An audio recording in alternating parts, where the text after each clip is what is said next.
Hi, guys. Welcome to a brand new episode of the Clear to Send podcast. I'm here with Roel today. Hey, Roel, how are you? Hello, good morning.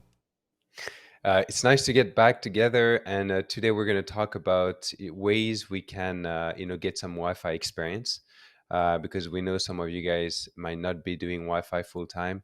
You might be working as a, Wi-Fi engineer, network engineer on other networking projects, and you would like to get more Wi-Fi experience. So we're going to try to give you a couple of tips to get more Wi-Fi experience on your in your life, I guess, in general. Yeah, indeed. So hopefully, if you're trying to make that transition towards being Wi-Fi full time, these are just some of the tips that we've used to try to get to that role or get to that position, and hopefully, these are tips that you could use on for your own self, right? hmm And then we can share what we did on our side, I guess, Yeah, along the way ultimately. to ultimately to tell you guys how we did it. And so we have how many tips do we have, Roel? We have seven. All right. So we started off with Seven. five initially, and then we just kept writing tips. So we wrote two more in there, and hopefully you guys can join in on the conversation as well on Twitter, LinkedIn, or on the show notes and provide your own tips if you have any. Yeah, that would be a good idea. And the tips we're gonna give are not like ordered. It's not like a ranking or anything. It's just random thoughts that we have for you guys. So tips number one, if we start right off the bat, tips number one is taking ownership of issues. Right. So if you're at work and you manage a network, there's a good chances that you manage also the Wi-Fi network. So anytime you see a Wi-Fi issues coming up, you should tell your colleague, okay, I'm on it, I'll take care of it, and you can work on these issues. And it's like the best way to learn, right? When something is broken, you have to fix it. You kind of have to figure out what's going on, figure out how it works, do your research. And it's one way to learn more about it. And as you learn more about it, people will see that you have more knowledge, and then you'll get more experience that way. Snowball Yeah, for effect. sure. Yeah, I did this a long time ago when I was actually trying to I had transitioned more into a networking role where that was what I wanted to do. I wanted to be a network engineer. And then I noticed that a lot of people on my team weren't really picking up any Wi-Fi issues. So that's what I ended up doing, was taking ownership of a lot of different Wi-Fi issues. As I saw a ticket, I grabbed it and I tried to figure out how I could solve those issues. And so I think that's the best way to, one, set yourself up as an expert to the rest of the team. Obviously, you're gonna have to, if you don't have the some of the Wi-Fi knowledge, you're gonna have to go pick it up along the way. So I did the CWNA that early on. Tried to use what I've learned in the CWNA and apply that to troubleshooting with a lot of these different tickets. Yeah, and sometimes it might not be, as easy to just pick up the Wi-Fi issues. You may have someone else in your team that's really good at doing Wi-Fi and that's just, used to work on these Wi-Fi issues. But maybe you can just tag along and then show your interest to that person and say, hey, I would like to learn more. I'm here to help. Just let me know if I can tag along. And if you have more than what you can handle, just, feel free to send some my way, and you can just kind of learn that way without stepping over someone that's already used to do the Yeah, job pretty much. that's actually a good point because sometimes these individuals can be very busy. So if you offer yourself up as someone, as an additional resource, that maybe you can take away some of the lower duties for that specific network engineer, then they can start giving you more work. Show that you can be a team member and help knock these things out. And usually that's the best way to approach it, is when somebody knows that there's another team member that's willing to help. Oh, they'll start sending stuff your way for sure. And something that goes along solving issues in any line of work is documenting as well, so you don't forget the solution, right? So that's also something you can do to get better. Once you find the solution, and you've learned some Wi-Fi knowledge along the way, you can document it so you can build that knowledge, and you can remember it down the road. So yeah, so that was it's tips number one, which is try to take ownership of some Wi-Fi issues and build your Wi-Fi knowledge. All right. So tip number 2 is you can tell your manager that you want to do more Wi-Fi work. And a lot of times, managers will just start assigning work to different people. They don't really tend to know what you really want to do unless you tell them, right? So they'll send you work that fits with your current skill set. But if you have regular meetings with your manager, you can tell them that, hey, I want to become more of the Wi-Fi expert on the team. I want to handle more Wi-Fi projects, that kind of thing, or configure a controller or do more design. You got to express that to your manager so that that way they can assign you that work or maybe put you on a team or with another colleague that can help build that skill set for you. Yeah, and it's I think I've never been like a manager of a big team, so I don't really know how it's like. But I think it's important for a manager to know what the employee wants or the team member wants, because eventually, if a team member is not doing what he likes, eventually he's going to leave the team, right? Yeah. And that's what might happen to you if you see that you really want to do Wi-Fi and you see that you're not doing Wi-Fi. Eventually, you're just gonna find somewhere else where you can actually do Wi-Fi. So I think it's important to communicate with the manager, what you want to do, so you can just make sure that hopefully they send you Wi-Fi stuff your way. But if they don't, then you have a clear idea that maybe the job you're at is not the perfect one to get the Wi-Fi experience, and then you can move on. Sorry, to Yeah, something else. that's important too, is understanding what fits in that department or in your company, right? Is Hmm. knowing whether or not that opportunity is available, but more likely is that maybe it is because you have one person who's specialized in Wi-Fi. They could be drowning in work. They could need help. They could need a Hmm. backup so that way they can go on vacation. You could be that person to step in and really Hmm. help the team, especially telling your manager that you want to do that. And good managers will really give you that work if it's available, right? Hmm. Hmm. Yeah. And then one way to show your manager that you're really interested in Wi-Fi is to actually get certified. So that's our tip Yeah. number Tip 3. number 3. All right. Get certified, because getting certified, well, the first, I guess, benefits of getting certified is that you're learning. You're learning about Wi-Fi. You're learning about the technology. You become better at it. So that's, I guess, the first benefit. Side effect of that is your manager and your colleagues will see that you're getting certified in Wi-Fi. So they'll be like, "Oh, okay, he's interested in this. Maybe we can give him some more Wi-Fi work." And then as you go, you can get more certifications. If you start with, the CWNP certifications, you can work your way up to CWNE, and then that can also open up more doors as you're getting more certifications, because you can also tell other people. You can put it on your LinkedIn profile, and that can open more doors. People are always looking for Wi-Fi engineers. It's crazy. Every week I Yeah. have people asking me, do you know someone, do you know someone? So it's not like we're like in this industry where we're saturated with Wi-Fi engineers. So as you get Yeah. certified, you can get more eyes on you, to maybe get like a full-time Wi-Fi position if that's what you want. Yeah, I think getting that certification is usually the first step a lot of people take in any kind of role is where can I get the knowledge, then show that I've learned this and applied it to the exam and now I have the certification.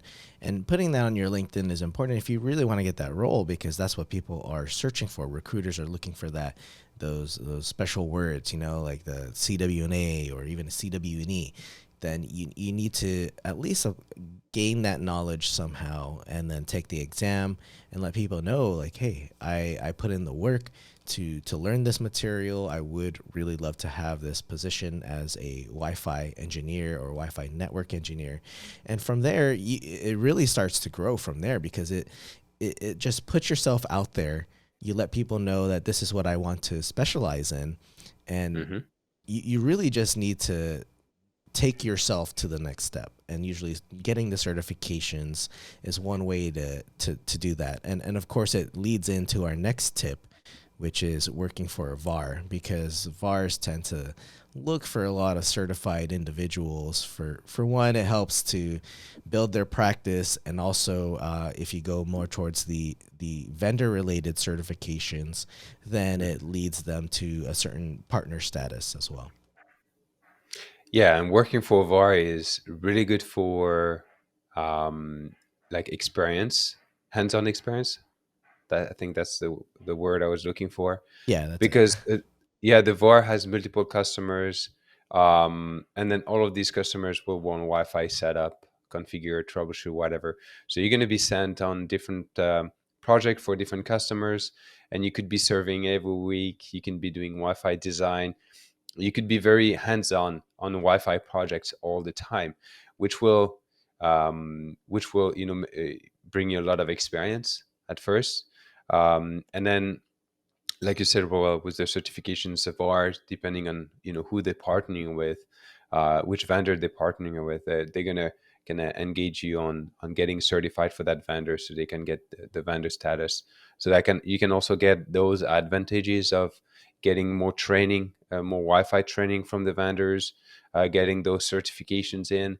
So it's really good to build your experience.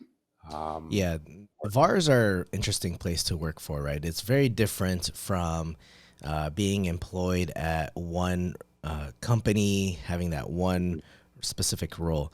The way I view it sometimes is you could be working 5 years at one company, but that's like 5 years at one place, mhm, getting that experience for that specific environment. When you're 5 years at a VAR, you're going to be going to multiple different clients, different companies, different mhm, environments, different situations and problems. So you really gain a ton of experience there. But there is a more of like a learning curve to get used to what's happening and getting more of that experience, which is why the VARs tend to focus a lot on the training as well. So mhm. you do get a big advantage there. And another advantage of working for VAR is you also, like in your team, you might also have people with more experience than you, Wi-Fi experience. So you could go back to them and challenge them, or you can even have like find a mentor, someone that could, be, with you, and help you along the way, if you have questions, or if you're challenged, or to challenge you on different things to make you better. So another advantage of working for a VAR. You're going to meet a lot of other Wi-Fi engineers, I guess. Yeah. So the next tip on our list, what is that? Now tip number five. One, two, three, four, five. Yeah. Yep. That's gonna be volunteering your time for to other Wi-Fi professionals or maybe to a nonprofit, and then also Mhm. documenting to your work as well, because that's also very important for your job. I think Francois, you alluded to that earlier in an earlier tip, but Mhm. there are ways to get experience. If you're having a difficult time with some of the other tips, you could find an organization that maybe doesn't have the funds. They haven't gathered all the funds necessary to hire a Wi-Fi expert, and you can Mhm. offer your services. A lot of times, also, it's a tax advantage for you, but you can offer your services to, hey, let me help design a Wi-Fi network for you, so you guys are operating properly. There's, you don't have Mhm. any misconfigurations going on here. That's a great way to at least get your foot in the door, add some experience to your resume, and then if you document your work there, that's perfect, because documentation is something that's sorely like lacking in the industry, where documentation doesn't get updated or it doesn't even get created at all. Yeah, exactly. So you could find like a local business in in your community, or you could try to go back to people, ex-colleagues or whatnot, to try to see if they need any help, right? To kind of volunteer your time, or you could even contact other Wi-Fi engineers that you may know and say, okay, hey, I have some time. I want to learn more. Do you have anything I could do to help you out? And you have a lot of busy people, so you may find some projects that you could be working on or helping out on, getting some experience using some Wi-Fi tools. um, and then the documentation part of it is good, because you can build on that, and you can also publish it, let's say publicly. so people can know that that's a subject you're interested in, or maybe you can do a YouTube video about it, or anything that you can share with other people, so you can show that you're interested in Wi-Fi, and eventually maybe that can open doors as well. Yeah. Um, And that leads perfectly into the next tip, Francois, that you put in here, which is blogging about Wi-Fi and sharing your passion publicly, because that it really puts yourself in front of a lot of different people, right? Of course, you might be intimidated by other blogs and possibly afraid of making a mistake, but mhm, that's how you gain the experience as well, right? Like I've written a couple of things that have mistakes, but of course other people chime in and try to tell you the right method or the what the correct way of doing it is. But that's part of the learning mhm, process, and as long as you can own up to that problem or the issue or the mistake, then that's even better as a person for you as well. It also helps with your writing. Writing skills are very important. When you're writing emails, being able to explain yourself and explain mhm, technical topics to a different audience, that's critical. So there's a mhm, lot of different advantages and benefits for blogging or even creating video, like how we're creating a video right now, to mhm. get knowledge out there to other people and to show your expertise. Yeah, and when you share something publicly, you have to do the research. You need to make sure it's structured properly. You need to make sure you don't have any mistakes when you write, like you said. So it's more than just doing the job. It's a little bit more on top of this to make sure everything is nice, polished, and you actually learn a lot from these, polishing steps. I Yeah, guess that can make you a better engineers, but a better engineer, but also a better, I guess, work person. I guess. yeah. So yeah, so it's really nice. I mean, you started your podcast like this, right? Yeah, I started it Because this way. I actually started the blog first, so I've over time you develop a lot of these different writing styles, writing skills. With hmm video, you learn to communicate properly. So one of the things that I've learned, even with doing this video, is actually looking at you guys here at the camera. Whereas with older videos, you can tell that we've actually like tend to look somewhere else as we're talking. But if I can talk and look at you, pretend I'm looking at someone and staring at their eyes, like you'll start to do that in meetings and really speak to people, and you'll put an impression on people. And as long as you understand what you're talking about, and you could elaborate on these topics in a way they understand, that's going to go hmm a long way. hmm Yeah, and then it doesn't even have to be anything crazy. I haven't thought in mind Rasika, who just started to blog his study notes, and Yeah. now everyone knows Yeah, his look where he website. is now. Yeah, he's become a VIP over on the Cisco was it the Cisco Yeah, forums, right? His yeah. topics, his stuff gets searched all the time by a lot of different people. Some searches that I've done land on his blog, so there's an advantage for you there for blogging, and it could bring up other opportunities. Like it's brought other paid writing opportunities for me on different sites like Aruba's website. So there's if you keep at it, right? A lot of this, there's a lot of time Commit. and dedication to this. It's not going to be this, if I write a few articles and overnight, all of a sudden you'll get paid gigs or clients. It's not like that. This is the long term game when you're blogging and sharing your knowledge. So over time you'll get better and better at it, and then you'll start to develop relationships with other people. hmm Yeah, I agree. It's you build. It's a baby step process, but you're building slowly but surely, and then you can start engaging with other people. When I Yeah. when I knew I wanted to do Wi-Fi full time, I was just working as a network engineer, and I didn't have like I was actually at the very beginning. I wasn't working on Wi-Fi at all at work. I was doing like firewalling and other Hmm. stuff. Um, but then I had a colleague that had like a Aruba controller back at his place, so we would go and he would show me some stuff. And then I started to study all of the CWNP, sorry, certifications. And then I got another job where I had some opportunities to do Wi-Fi work, which I did. But because everyone knew me as the guy with CWNP certifications, people were also engaging me on those projects, even though I wasn't involved. They will just ask me to come to the meetings and all of these stuff. And then eventually, what I really did to transition full time is I started my own business, Yeah. which is the last tip The we last have. tip. Yeah. Yeah. We left it um, last because it's not exactly an easy tip to do on your own, yeah. but it is one of the ways to do it. Like if you Hmm. really want to take a hold of your career, get that Wi-Fi experience. Best way to do that is do what Francois has done and start your own business and get Yeah. clients, right? It's not the and it starting your own business kind of combine all of the previous tips we've talked about to make it work, right? It's not just starting your own business. You have to do a little bit more. But what I did is I just I decided that that's what I wanted to do. So start my own business. I had one contract to start with, and then I started to do blogging. I started to do build my website, be more active on Twitter.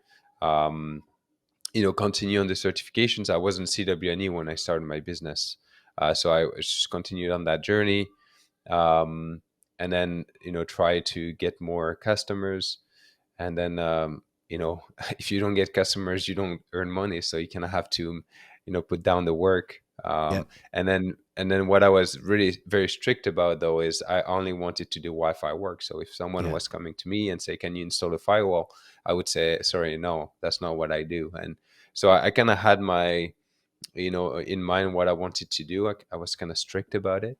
Obviously the business model that I had when I first started the business evolved over time. yeah, That's just the nature of it. But but that eventually that's what got me a lot of my Wi-Fi experience. yeah, It just jumping in the pool, I guess. yeah. I mean, it really takes these tips to another level because you're still blogging, right? But you're blogging on your Hmm. own company website. You're Hmm. not necessarily volunteering your time. I think you do. You may volunteer some of your time strategically. Hmm. Kind of become your own VAR in a way if you're reselling equipment. You're definitely Hmm. getting certified. You have to keep up with your certifications so that way your clients know that you're a certified Wi-Fi professional. Hmm. Instead of telling your manager you want to do Wi-Fi, you became the manager, so now you're doing it, Hmm. right? And then maybe Yeah. you can hire other people to do some of the Hmm. work, and you definitely take 100%, 199% ownership of these issues. Yeah. Yeah. You have to. You have to. and Yeah. then you learn a lot of different business skills along the way. So that's why we left that tip last, because Hmm. if you start your own business doing Wi-Fi, you're gonna learn a lot more than Wi-Fi. You have to learn the business side of things, accounting, Hmm. everything for being a business owner, right? So it's not the easiest way to do it, but it can lead you in that direction. After all these tips, after you gain a lot of experience, you could end up starting your own business or doing some work on the Hmm. side. Yeah. And the podcast is a good example too, right? Yeah, it is. Uh, because it's now we have more people following us, so they know that we do Wi-Fi. So it brings a little bit more eyes on us, and attending. We didn't talk about that, but attending conference, talking about what you do, can also help you out. So. Yeah, basically you're putting yourself out there. People know what you do, right? So I Hmm. guess if you take tip number 2, telling your manager you want to do Wi-Fi as a business owner, you're telling other peers and other companies that, hey, Hmm. I'm a Wi-Fi professional. I can do Wi-Fi work for you. You really got to sell yourself. So yeah, it's just a whole other skill set Hmm. that you need to learn. But the starting your own business kind of encompasses all these other tips that we've just mentioned and a lot more. So, um, really, it's a fulfilling thing to do because you're in total control of what you're doing.